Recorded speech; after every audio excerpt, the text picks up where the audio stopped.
রাজধানীবাসীর নিরাপত্তা এবং চলাচলের সাংবিধানিক অধিকার নিশ্চিত করা সহ সকলের যে কোনো অধিকারের প্রতি শ্রদ্ধাশীল থেকে কোটা আন্দোলনকারীদের আইনের প্রতি শ্রদ্ধাশীল থাকার অনুরোধ জানিয়েছেন ঢাকা মেট্রোপলিটন পুলিশ।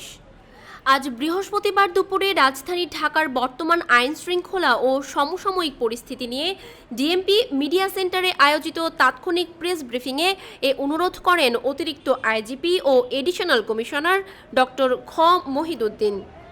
অতিরিক্ত পুলিশ কমিশনার বলেন, আন্দোলন তখনই বলে যখন যৌক্তিকতা থাকে। তা আমি মনে করি যে আসলে এই মুহূর্তে তো তারা আগের জায়গায় আছে। আমাদের সর্বোচ্চ আদালত থেকে যে নির্দেশনা এসেছে সেটি তাদের পক্ষে আছে। কাজে আন্দোলন যদি যৌক্তিকতা না থাকে তখন তো সেই আন্দোলন নিয়ে আসা উচিত না। সে কারণেই আমরা অনুরোধ করেছি যে তারা যেন আর এই কর্মসূচি তাদের সহকর্মীদের বা তাদের যারা সাথে যারা আছে তাদেরকে যেন জানিয়ে দেয় যেন এটি না করার জন্য।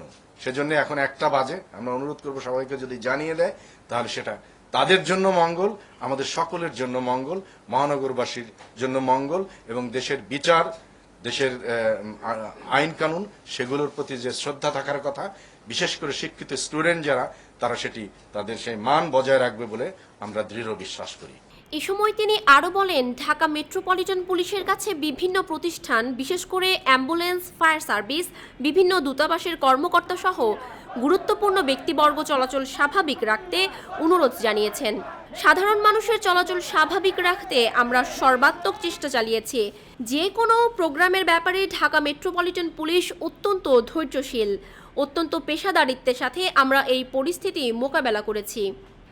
আন্দোলনে পুলিশের ভূমিকা নিয়ে সাংবাদিকদের প্রশ্নের জবাবে অতিরিক্ত কমিশনার বলেন, গত 10 দিনে একজন স্টুডেন্টও পুলিশের আচরণকে প্রশ্নবিদ্ধ করতে পারেনি।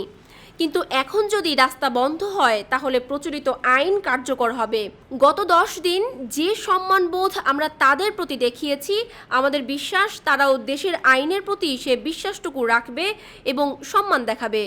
তবে আদালতের আদেশের পরও যদি কেউ ব্লকেড কর্মসূচির নামে রাস্তা বন্ধ করে জনদুর্ভোগ সৃষ্টি করে তবে প্রচলিত আইনে ব্যবস্থা নেবে ডিএমপি।